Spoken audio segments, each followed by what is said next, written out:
All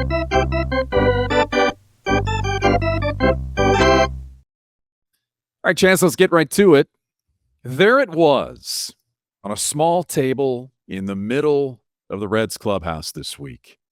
A Christmas tree. A small version of a Christmas tree, but unmistakably with its tiny little lights, it was a Christmas tree. Now, you've heard ball players say before that over the course of spring training and the season, 162 games, that they spend more time with their teammates than with their actual families. Well, it occurred to some guys in the Reds clubhouse that they never have had a chance to have Christmas with their Reds family.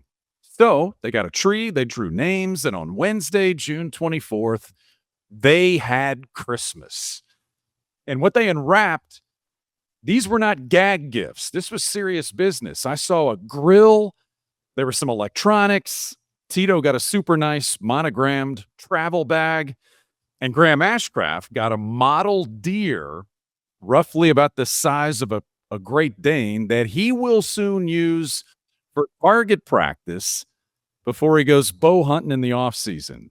And yes, Chaz, in the South, that's the way we say it. We say bow hunting. Anyway, it was a cool thing in the middle of some otherwise dark days against Milwaukee.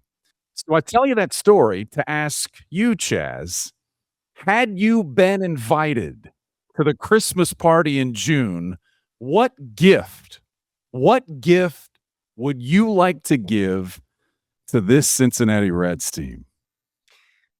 I'll tie this to a different joke I had planned. Now comes the Festivus part of the program where we air all of our complaints about the team. Airing of grievances. So I hope we all enjoyed the Christmas spirit. I'm trying to think what I would want.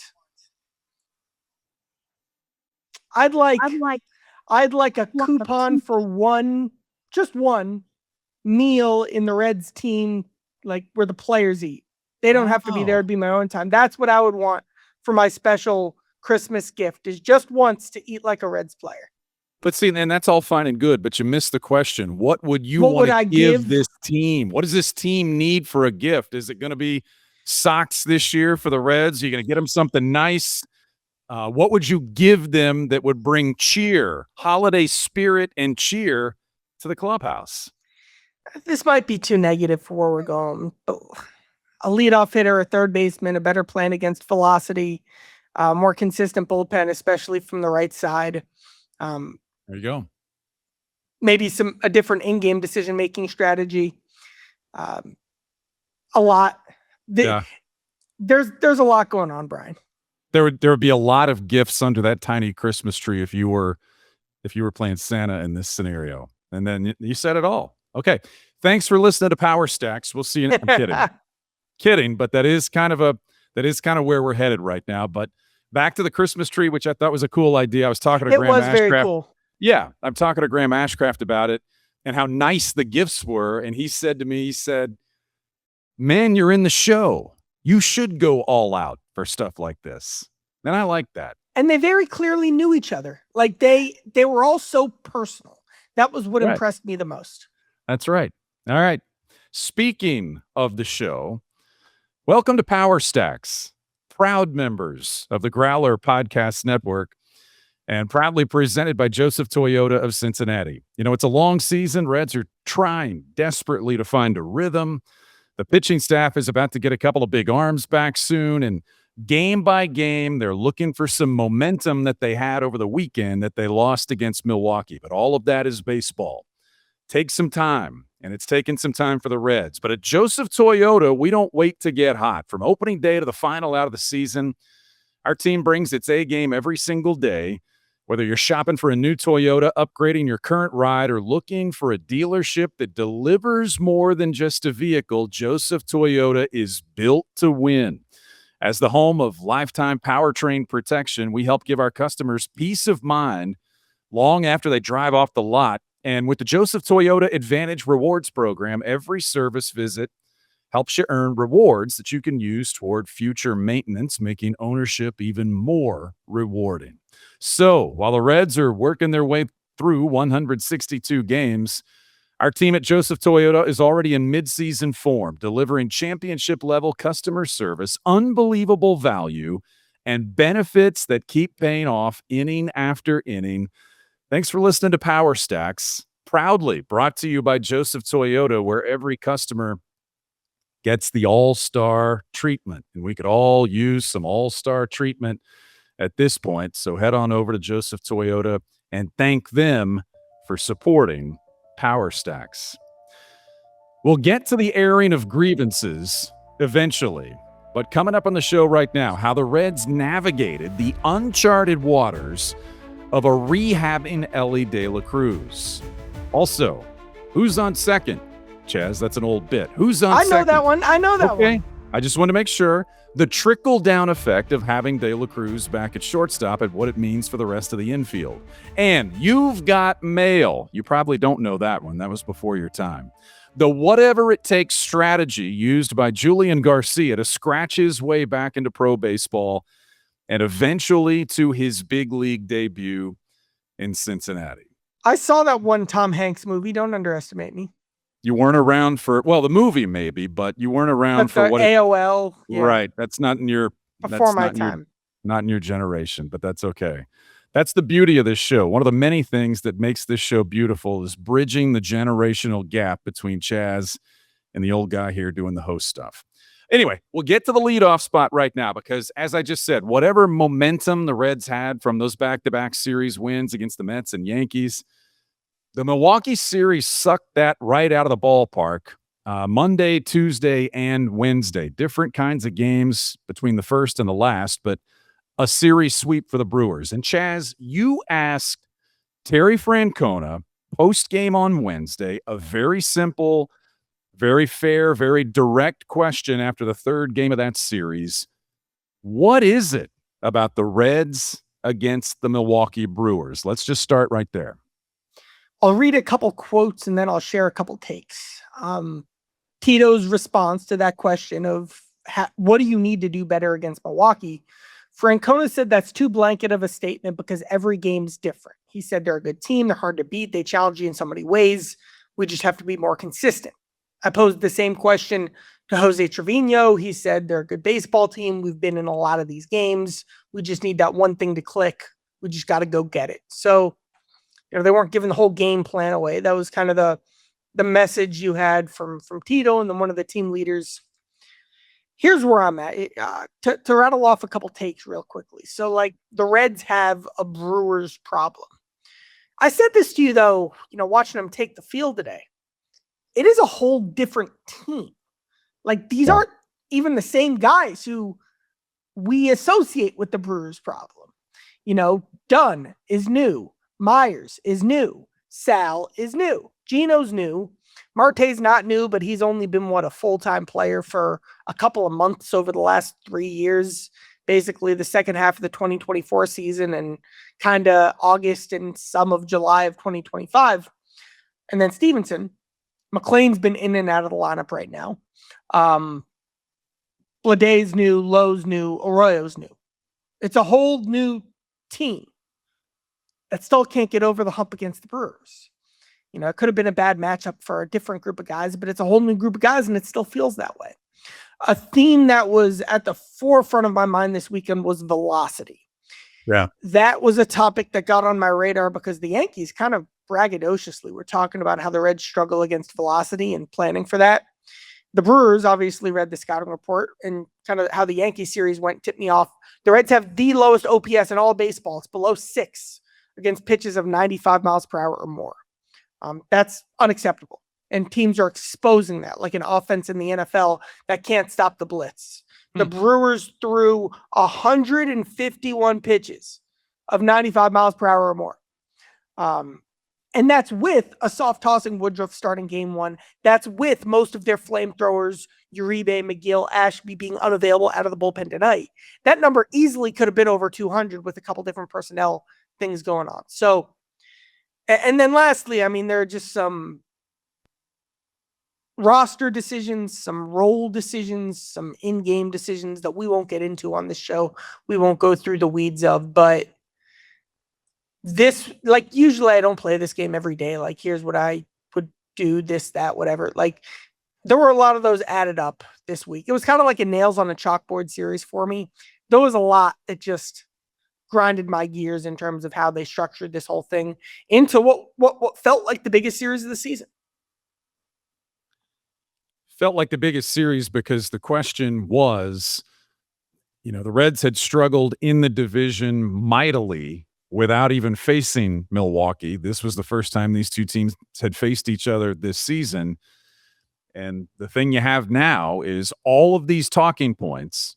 There's some things that could change while the Reds are in Pittsburgh, but you re-cue most of these talking points, not for a 3-game series, but for a 4-game series against Milwaukee at American Family Field next week. And so we can revisit some of those, but tonight we're going to keep things moving post-Milwaukee series and just talk bigger picture about the Reds. And the biggest thing that happened in the last few days is the return of Elly De La Cruz. After 3 weeks and 19 games, De La Cruz gets back to the Reds. But the reason I said, how do the Reds navigate this is De La Cruz had never been in this position before where he was hurt and rehabbing for an extended period of time and away from baseball games.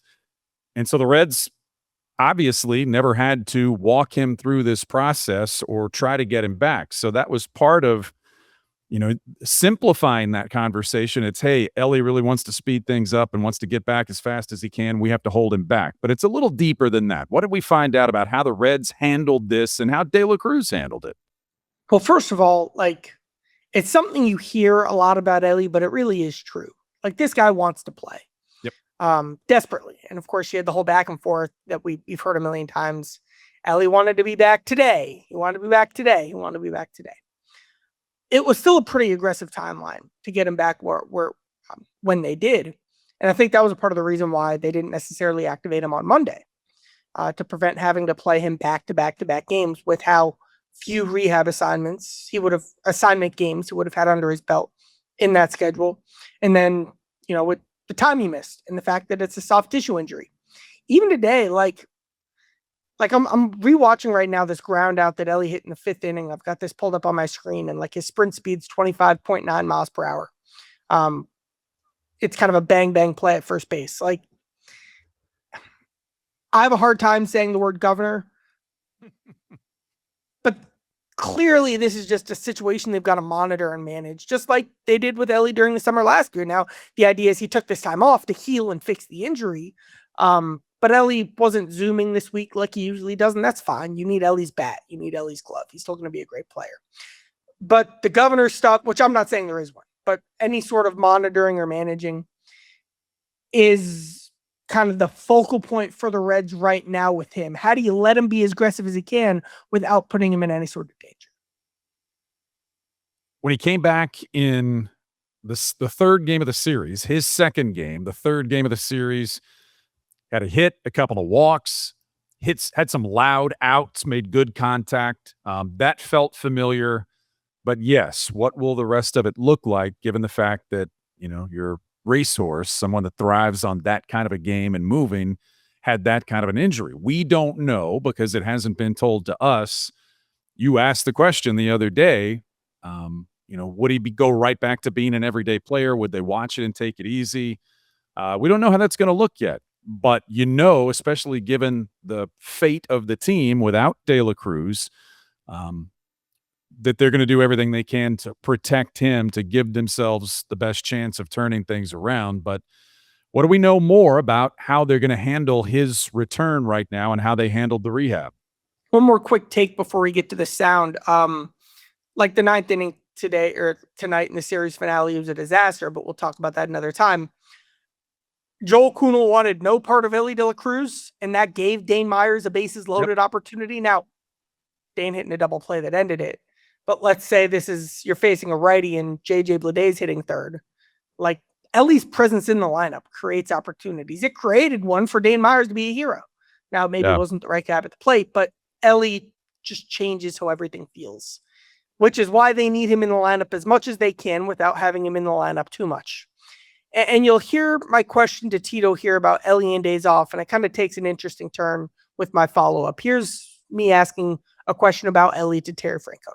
Will Elly be able to play every day, or will he need off days? Makes him coming back from the injury. I don't know. How do you know that? I mean, if you know, tell me. There's no crystal ball. Like, is like if he doesn't ever get the hits, he could probably play every. You know what I mean? Because he's not on base running and diving. So I hope he is. We'll keep an eye on it. I did want to ask about maybe the one guy who does know, and that's Fumo. You know, just watching him and Elly. We don't talk about him much. Describe the importance of kind of what he brings to the table and kind of Fumo and his perspective. He's like a go-to guy for me because he is so honest and he doesn't baby the guys, but he also he knows he can give me his honest opinion, and I think if you ask, it's appreciated. Like, he doesn't have to worry about like overstepping or how you say it. He has a really good way of doing that, and I trust him a ton. That's something that like I knew about Tito and his feelings on Fumo, you know, that I've known for a bit. But first, back up. People may not know who Fumo is. Thank you. The strength coach for the Reds, very well respected, works Rob with all these Fumagalli. guys. Yeah.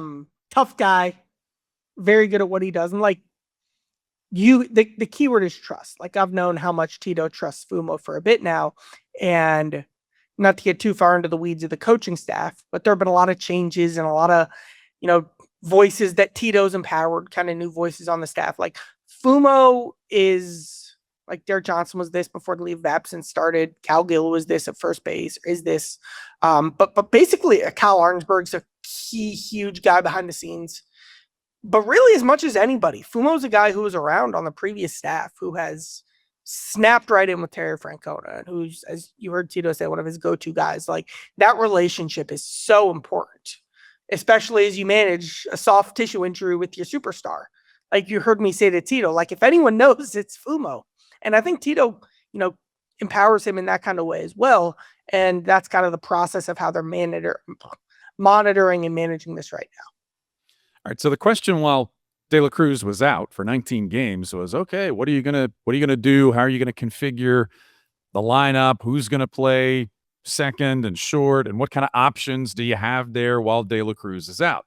Well, now De La Cruz is back, and he may not play every single day, but you know he's going to play as much as they can safely get him in the game, and he's going to play shortstop when he plays. So what about second base now? Who's on second for the Reds now, Chaz? The trickle-down effect to the return of De La Cruz. As you'll hear Terry Francona say, I don't know. Some numbers real quick, kind of some data. You know, when Elly was out, you had 2 middle infield spots, obviously. Elly wasn't in the lineup. Tito was mixing and matching. Steer started 17 of the 19 games. He's an everyday player, but he's had a bad June, so he got a couple days. McLean started 17 of 19. Arroyo started 14 of 19. Marte technically started 12 of the 19, but 4 of those games he wasn't in the big leagues yet, so theoretically 12 out of 15 for Marte. And then Dunn was in there for 16 out of the 19 games. So basically what you saw was there was that one bench spot passed around a bunch of different guys. And now there are effectively 2 bench spots to be passed around a bunch of different guys, because one of those starting spots is now just taken up by Elly. I kind of disagree with the plan that's going on right now to, as far as I can tell, mix and match. Obviously, they had like Arroyo and Marte in on Tuesday, and then it was McLean and Steer on Wednesday, and we'll see how that time off gets pushed around. Terry Francona said they'll work ahead and kind of plot things out in advance to make sure everybody plays. But it puts the team in an odd spot with this kind of logjam they have. I'll get to that after you here's Terry Francona talking about their plans at second base. We kind of talked extensively for a while now, knowing Elly's come back. Arroyo can move around, as we've seen. I think I don't know how, and like we were talking, we're not, just because we did this today, we don't have to stay like this. Right. And if it, you know, that's why I guess we'll see how this works out. We want to certainly keep an eye on Elly as he's coming back. We don't want this kid just sitting. So again, we'll see how it works. It kind of turns into a development versus winning situation, which is like a tale as old as time. But like, what do you want to do? Like, I think McLean's a better bet for the Reds at second base right now than Edwin Arroyo is. I think McLean's their best option because of the defense, because of the base running, because of the power. Say whatever you want about McLean. He's actually having like a terrible week, but he kind of actually has one of the best OPSs on the team in June because he's had a few homers mixed in there. Arroyo is struggling. Now, to his credit, he's been able to loop these singles down the line and in a decent way that's allowed him to hit for average, but he couldn't get the bunt down in the ninth today. That stuff matters. Like, that is the sign of, that is such a huge telling sign that you look for. And then there are other things with Arroyo, the throwing errors, the arm angle problems that he's had, moving his feet not effectively enough, catching the ball on throws from the catcher. He's dropped 3 and since last Saturday, and that's a huge deal for a Reds team right now. That their biggest problem of all of this might be they can't hold runners consistently. So when teams steal, you need your second baseman to catch the ball. I don't want to give up on Arroyo. I'm very intrigued in what his future could be. But with him on the roster, and Marte's kind of in this camp too, you have to play him. Like, these aren't, as Tito would call them, kids who you can have sit the bench. Like, you don't call up a prospect to be a backup role player. So you almost kind of have to force the issue now. We got to start Marte today. We got to start Arroyo today because we need to keep these guys going. But is that your best lineup that day? That's my question. That's the roster construction logjam they backed themselves into, where I think they're kind of trying to have it both ways, as opposed to saying, you know what, we're just going to develop Marte and Arroyo and go for the upside. That's a fine strategy. We've seen that. You could say we're just going to play the veterans. Tito will say they'll get as hot as they've gotten cold. We're going to ride with the guys that got us here. You can make that case, especially when you factor in the consistency. They're not consistent hitters, but the consistent defense and just the way they play the game that McLean and Steer have proven they have. But they're kind of choosing both right now, and that's something I'll be monitoring very closely. The Reds never, honestly, think about it, they never thought they would be having these conversations, because I think everyone believed that Matt McLain would have a much more impactful season, as much as they believed anything about this team, or at least that's what everybody wanted to believe. And I agree with you on, even everything that's going on at the plate for McLain, that if you weigh things in total, that's probably the better play right now. But you just wish that you weren't having this conversation about Matt McLain, because he felt like a player that was really going to be a centerpiece of a lot that they had going this season, and that was not going to be something you had to worry about. Like you, big believer in Matt McLain, but it's been hard to wait and hard to watch sometimes for some of the things to come around offensively for McLain this season.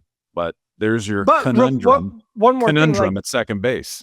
Because Edwin isn't walking or hitting for power, because he is just looping those singles to right, the OPS is still really low. Like, entering today, I know it was below 6. McLain is able to make up for some of that in his power, or with his power. Arroyo has a 568 OPS in the big leagues, which would be one of the lowest among everyday players in the league. And again, he's fine. He could have a bright future. I don't know.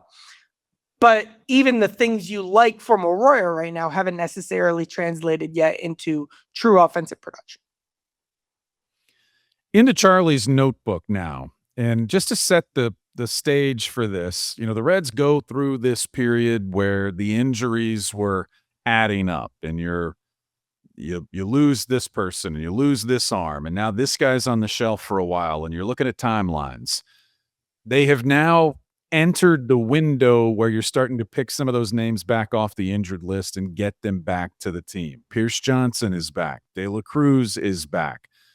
By the time the Reds get back to Great American Ballpark after the series in Milwaukee, and before that, the series in Pittsburgh, there's a very good chance, if things go as planned, that for a few days they will have had back Emilio Pagán, and then Hunter Greene joins the rotation for the first time this season. So the good news is, if if you want to see how this all plays or how it all works and be fully stocked, the Reds are going to be much closer to that soon than they have been for the last month. And let's start with Greene because he threw in Louisville and then he's at Great American Ballpark. He feels very confident that he needs one more. And they said 80, 85 pitches when he throws next on Sunday, and then he comes back. Where does the Hunter Greene conversation start as he potentially rejoins the rotation soon? I think it starts with giving this guy some credit. Hunter Greene's missed more time than you'd want in his big league career. It's fair to say. And we've talked, I mean, that's like one of the first pieces of criticism you hear about Hunter is just, he hasn't pitched that full season yet. But if you say that, let's also make sure you give the guy credit for beating the timeline and for this time being ahead of schedule and for pushing himself and working to the extent that he did to be ready to go, to be on track to be activated on July 3rd. Like, that's a big deal. That's a success story. That's something to give Hunter credit for. That's a notch in his belt. And he looked really good from what I'm seeing on video on these rehab assignments. The velocity is what you want. He's been able to make some tweaks and some adjustments to his game. He's added a new pitch. He's studied ABS. Like, there's a lot of positives in terms of how Hunter has handled the last 3 months plus.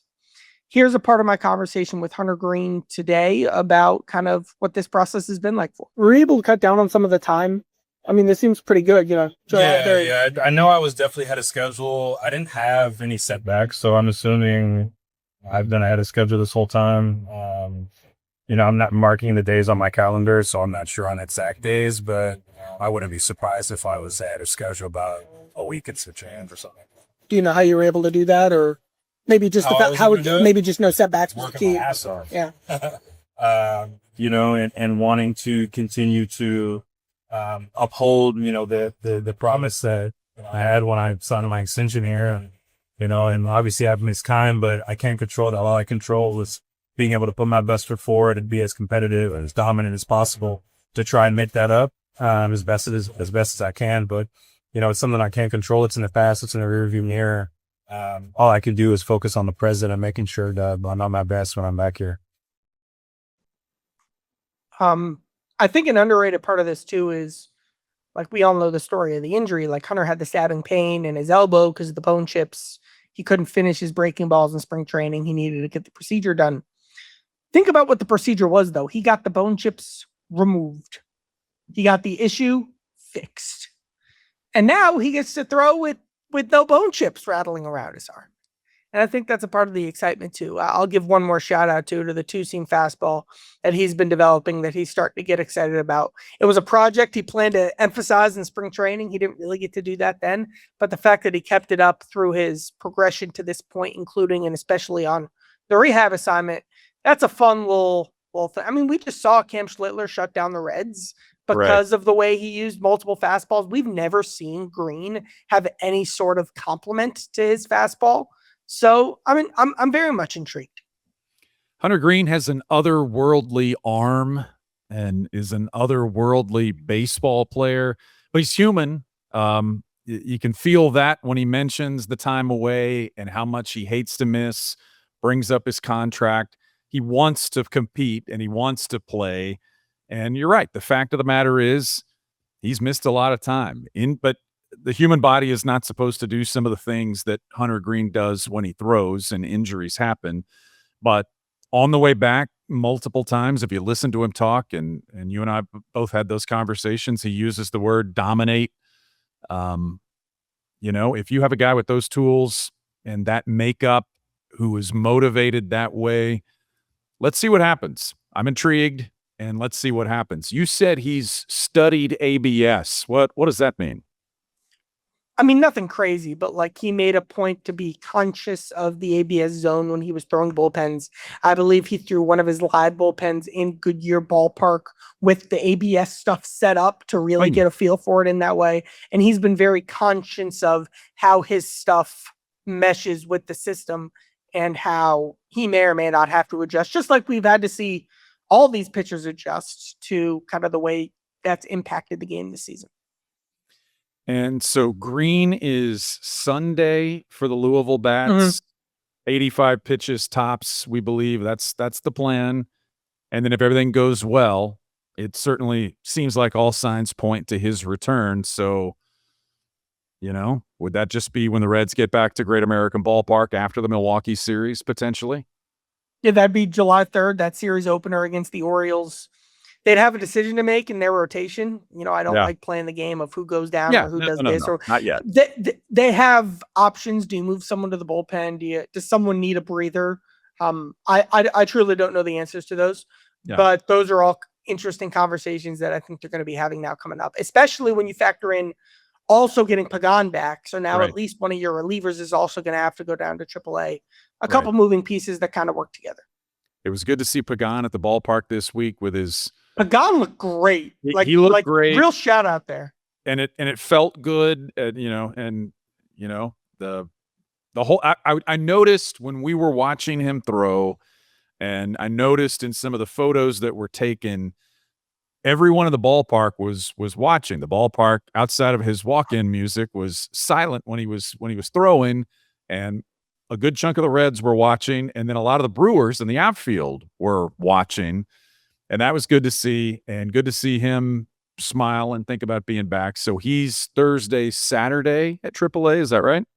I believe that's right. And then could he return on Monday? Yeah. I want to say it one more time, though. I want to say it's the second best midseason live bullpen I've ever seen. That's a very specific list I'll have to work more on. Yeah. I asked him, and we heard me ask him the other day, did you lose weight? Yeah, you heard in the interview on Power Stacks, and he truly wasn't sure. He just looks so more athletic, like he did last. And not that he was out of shape or anything like that, but he looks like a guy like Hunter that worked his tail off. Yeah. And oh, here you go. You're getting carried away. I was actually legitimately blown away by how the stuff looked in his live bullpen the other day. Well, if you talked to him early on, which we did, or if you know him, you didn't doubt him when he indicated early on, he would say, they have their timeline. I have my own timeline, and it looks different.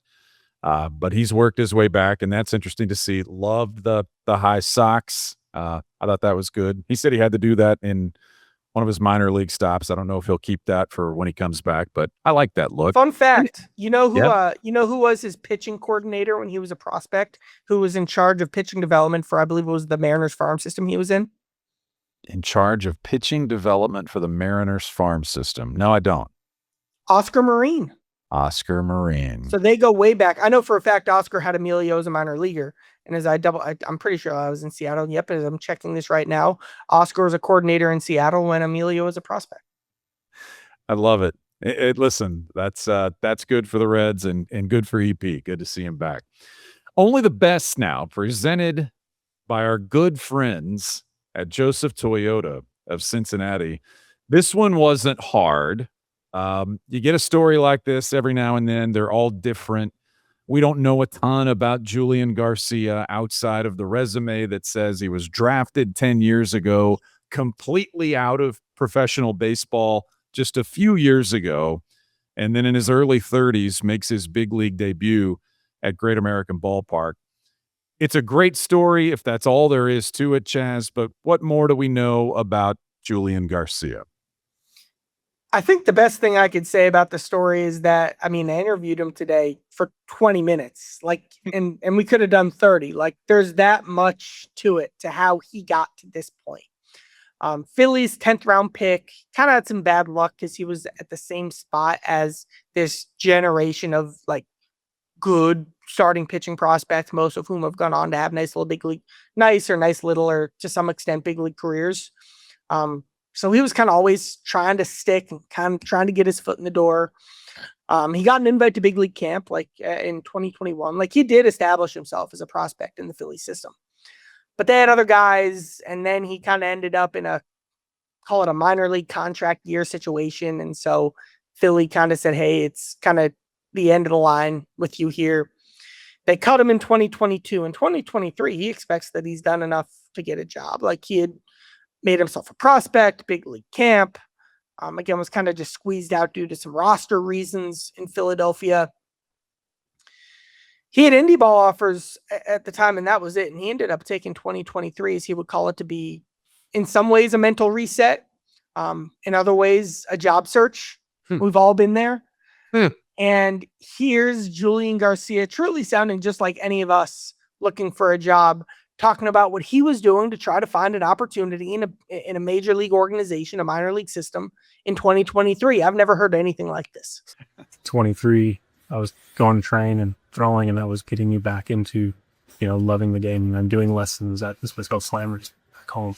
Teaching the lessons. Teaching lessons, and just like really helped me like just see the game for what it is, like with the young kids and helping them out and like just seeing the smiles on their faces when they're coming in just to play a kid's game, and it just made me, because I was going to train every single day, throwing bullpens, sending video out. And where were you doing that? Push Performance. It's called Next Era now, but in Denver. In Denver. Yeah, it's a facility out there. Chris Adams is my trainer, and so he stuck with me through it all and just was like, "Hey man, I'll help you out with whatever you need. Like, come in, we'll get batters for you, we'll get bullpens for you, and we'll send stuff out." Never sending stuff out on Twitter. I was sending stuff out on Twitter, doing anything, man. I was sending it. I was going through DMs or just tweeting. DMs. Video? I would go through LinkedIn, man. I would go through everything. Anybody that would listen, like I'd have old numbers from coaches or, scouts or whatever. I would look at lists and I'll try to get a scout's email or just, even just like, okay, D something at Dodgers baseball. Yeah. I would just email or send a text or whatever it was just to get them to just see it, reply to me. And if it was a no, it was a no. I just wanted somebody to. How many messages do you feel like you sent, and what was the response rate? I think it's got to be over 100, and probably I got responded to probably by maybe a handful. Even just those handful gave him, well, he didn't get an offer, gave him the reinforcement to keep going. The teams at least were seeing some improvement from him. Went to Indie Ball in 24, went to Indie Ball again in 25. But he believed the team he was with in Kansas City had a good track record of getting guys into professional organizations. The team he was with ended up having a relationship with the Reds. And in 2025, in August, Julian's still waiting. Here he is nearly 2 full years into Indie Ball. The Reds truly need organizational pitching depth to get them through the season. They signed Julian. He pitches in 3 games. He sticks around for spring training this year. And that's where he made a name for himself. He was a guy who came into big league games as a, Hunter Greene literally couldn't complete his inning in Milwaukee in a spring training game. Here comes Julian in the first inning to get the last 2 outs. That's not a glamorous job. He turned heads. I know for a fact, Julian told me, including Matt Tracy. And they had a nice conversation at the end of the spring that gave Julian some confidence heading into the season. Fantastic spring, minor hip injury in April. Had to get in a groove because he had barely pitched out of the bullpen, like truly as a reliever before this year. So he had to figure that out. And once he did, man, Tito said he did everything he could to earn this opportunity. Like, this guy earned it. This guy, Julian, was given nothing. And he pitched his way into the big leagues. And then when the Reds needed him against Milwaukee on Tuesday, stuff looked good. Like, the slider's real. It did. I'll wrap it up with this. Like, Julian's a guy who I hadn't heard of really until I saw him until I went to Louisville to see Martin Arroyo, and who started that game. His last name's Peterson, Nate Peterson. Nate didn't have it. Julian comes in after him, strikes out 5 in 2 innings, and I asked someone, "Who the heck is this guy?" And I've been following him ever since. And the stuff's impressive. We'll see where this goes, but he's certainly earned his way here and looked the part in his debut. He throws strikes, but everybody's aware of the story. Everyone in baseball is aware of the grind and what it takes. And, for every Hunter Greene and top pick, there's somebody like Julian Garcia who's sending video links and trying to track down emails. Everybody knows that stuff. Most people have been there. And Terry Francona said about that debut, he said, "I don't do this very often, but when Garcia came out of the game and was in the dugout, I went right to him and said, take a minute tonight to think about where you were and think about now where you are." And I thought that was a nice touch, and it's a nice little ribbon on what Julian Garcia and the Reds hope is the beginning of a story, but he got here and he made a good first impression. We have to also, with only the best, we have to give some love to our guy Mike, and that's all I Mike. know. That's all I know is Mike, because at the pregame set, which is crowded and loud and all of those things, dude shows up in a T-shirt with the Power Stacks logo that says, "Okay, Chaz, let's get right to it." I loved it. Now, Mike tried to give me a few more details about what he'd done with the shirt and how he got the shirt. I couldn't hear most of it, which was sad, and then he left, and I couldn't track him down. So, Mike, first off, that was solid, man. That was outstanding. I'm glad you came by the set. powerstackspod@gmail is the email. Drop us a note, say, "Hey, I was Mike with the T-shirt." I'd love a few more details on how that all came together, but that goes in only the best. Made my day. Chaz, I think maybe we've arrived. There's shirts. There's shirts now. Shout out to your catchphrase for making the cut. Great pick by Mike. I like it. We'll say this: the Reds now go to Pittsburgh. It's the team directly north of them in the standings. They're, in New York, they saw Cam Schlittler. They're likely to see Paul Skeens. When they get to Milwaukee after that, they're going to see Mizorowski. Oh, good. The team struggling with velocity. Yeah. Gonna look what's in the near future. Yeah. Skeens, Mizorowski. That's coming up. But you know what? If you want to get there, you got to go through teams and players and moments like that, and that's the challenge they face right now. Snappy show today, Chaz. That was good. It was snappy. We like that, and we hope you enjoy this, and then we'll be back at it and see what's next for the Reds. But those injury returns, those are key, and that's on the very near horizon for this team. Thanks to Chaz. Thanks to producer Kent. Always appreciate all of you listening and watching. We'll see you next time on Power Stacks.